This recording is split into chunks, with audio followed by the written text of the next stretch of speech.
नमस्कार दोस्तों, जय जोहार। मैं कौशल तिवारी और बिहनिया संध्या में आपका स्वागत है।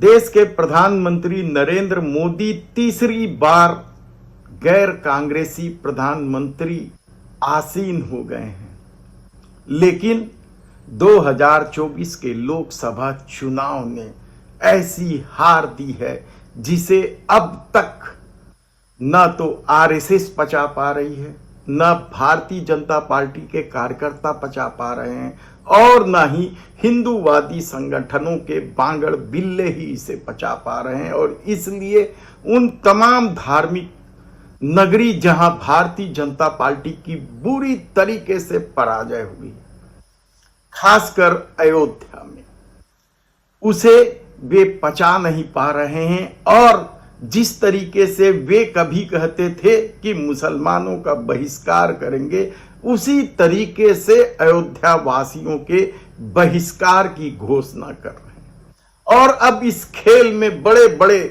धार्मिक गुरु भी शामिल हो गए हैं, जिन्हें लगता है कि अयोध्या वासियों ने कोई बहुत बड़ा पाप किया।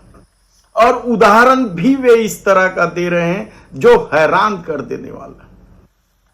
हम धर्म गुरुओं के बारे में ज्यादा नहीं बोलना चाहते, लेकिन इस दौर में जिस तरीके से धर्म गुरुओं ने अपने को आरएसएस या भारतीय जनता पार्टी के कार्यकर्ताओं की तरह पेश करना शुरू किया है, उसके बाद क्या उनकी बातों का आलोचना नहीं करना चाहिए? गलत बातों का सवाल आसाराम का नहीं है जो जेल में बंद है, या राम रहीम का भी नहीं है, और न ही योग गुरु के रूप में चर्चित बाबा रामदेव का ही है, और न ही मध्य प्रदेश के उस धीरेन्द्र शास्त्री का ही है।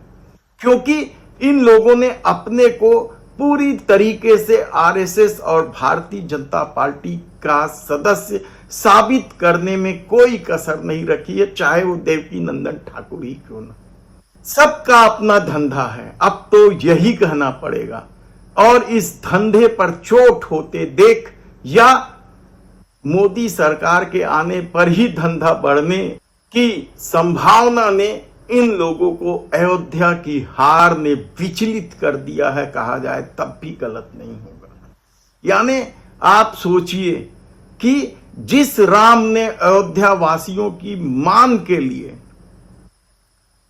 एक धोबी के तर्जनी पर माता सीता को वनवास दे दिया था सिर्फ न्याय के लिए, यानी आप सोचिए कि अयोध्या वासी न्याय के लिए कितने सजग रहे। तब उस अयोध्या वासियों ने यदि अब 2024 के लोकसभा चुनाव में अपने वोट से, अपने अधिकार से न्याय की कोशिश की है, तो फिर उन्हें गाली देने का क्या मतलब है? यानी नफरत किस हद तक बढ़ाई जाती है, आप सोचिए। शायद इन महाराज को यह भी नहीं मालूम है कि सिर्फ राम भक्त होने का यह कतई मतलब नहीं है कि उन्हें सब अपराध करने की छूट मिल जाए। नहीं तो हम उन्हें याद दिलाते हैं कि विभीषण से बड़ा शायद ही कोई राम भक्त हो, जिन्होंने अपने कुल का नाश तक करवा दिया राम भक्ति में। लेकिन अब भी इस देश के लोग कोई भी अपने घर में विभीषण नहीं देखना चाहते हैं, कोई भी नाम तक रखना नहीं चाहते हैं। तब ऐसी परिस्थिति में उन लोगों को राम भक्त के रूप में कैसे छूट दी जा सकती है, जिन लोगों ने बलात्कारियों को संरक्षण दिया, जिन लोगों ने दवा कंपनियों से घटिया दवाइयों के लिए, यानी लोग मर जाएं उस दवाई से, उसकी परवाह किए बगैर जांच रोक कर चंदा हजम किया। उन लोगों को सिर्फ राम भक्त के नाम पर कैसे छूट दी जा सकती है, जिन लोगों ने सत्ता का दुरुपयोग किया, इलेक्ट्रल बॉन्ड ही नहीं बल्कि पीएम केयर फंड में भी घपले घोटाले किए। उन लोगों को कैसे छूट दी जा सकती है, जिन लोगों ने इस देश के कानून संविधान की न केवल अवहेलना की बल्कि संविधान को गाली देते रहे।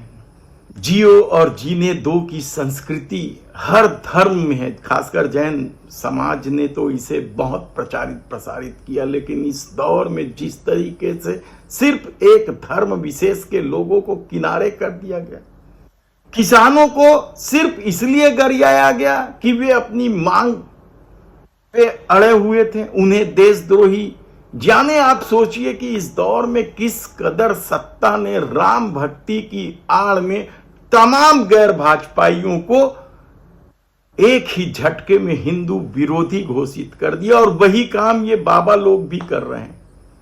जैसे अभी चुनाव हुआ, अयोध्या से मोदी जी हार गए। क्यों हार गए? क्योंकि हिंदू सलाह किससे ले रहा है? मंथरा जैसे लोगों से। यदि हिंदू संगठित हो जाए और सलाह केवल राम की माने, राम के भक्तों की माने, तो उसकी जय जयकार होगी। पर सलाह जय चंदों से ले रहा है ताने वाले हिंदू।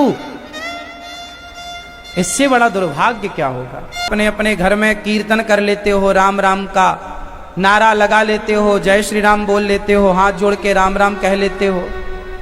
आने वाले समय में यदि सनातनी संगठित नहीं हुए तो राम राम का कीर्तन कहीं सुनाई ना पड़ेगा। उन्हें सनातन विरोधी बता रहे हैं, और कल ऐसा ना हो कि साफ कह दे कि भारतीय जनता पार्टी के लोग या ये कट्टर हिंदूवादी लोग किसी भी गैर भाजपाइयों से या गैर संघियों से एक रिश्ते नाते न रखें, क्योंकि वे सब गैर हिंदू है। यानी नफरत फैलाने की कोई सीमा नहीं है।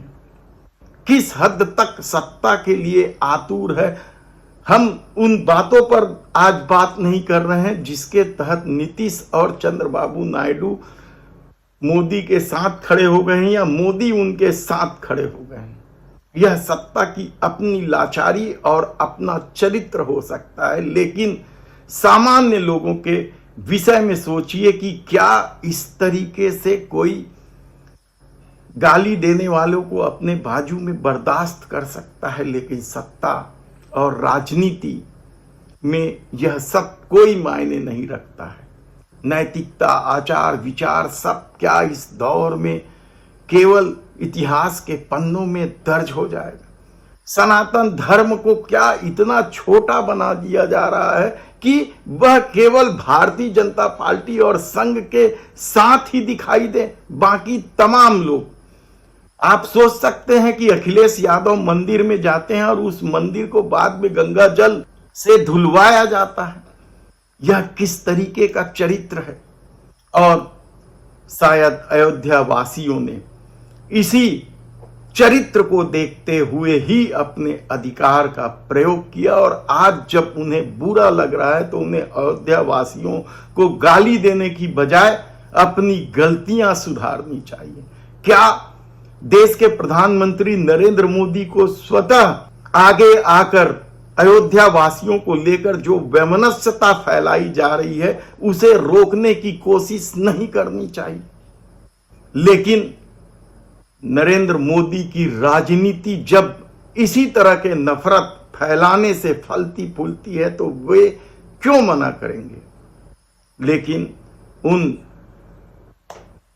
धर्म के ठेकेदारों से आज हम कह देना चाहते हैं कि क्या उन्हें तब धर्म का अपमान नहीं लगा जब धर्म की आड़ लेकर आसाराम, राम रहीम या रामदेव बाबा अपने प्रोडक्ट बेच रहे थे, भ्रामक विज्ञापन दे रहे थे?